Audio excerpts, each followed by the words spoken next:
ব্যবসায়িক কর্মকাণ্ড পরিচালনা করব সেটি প্রত্যাশিত ছিল।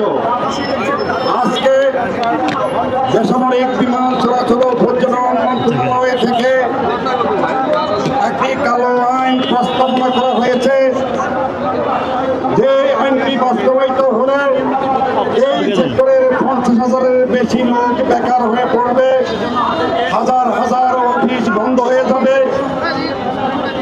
সেই কারণে আমরা আজকে আমাদের অফিসে রাস্তায় নামতে বাধ্য হয়েছি, প্রতিবাদ জানাতে বাধ্য হয়েছি।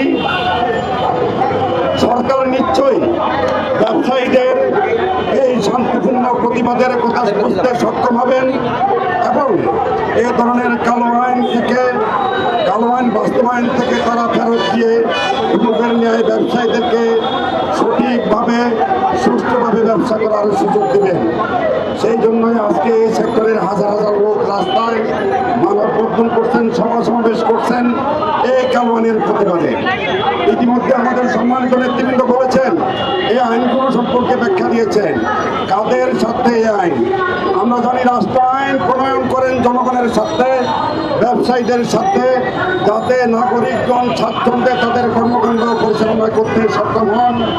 প্রস্তাবিত যে কালো আইনের কথা আমরা বলছি, সেই আইন বাস্তবায়িত হলে এই সেক্টরের হাজার হাজার অফিস বন্ধ হবে, 50,000-এর বেশি আমাদের কর্মকর্তা কর্মচারী তাদের পরিবার পরিজন নিয়ে রাস্তায় নামবে।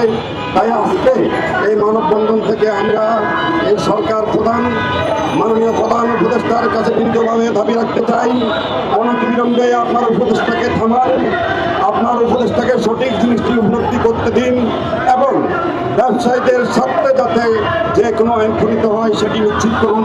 বন্ধুরা, আমরা আরও কঠিন পরিস্থিতিতে কঠিন কর্মসূচি হতে বাধ্য হব, এই আহ্বান জানিয়ে আমি বক্তব্য শেষ করছি। আল্লাহ হাফেজ। আসসালামু আলাইকুম ওয়া রাহমাতুল্লাহ।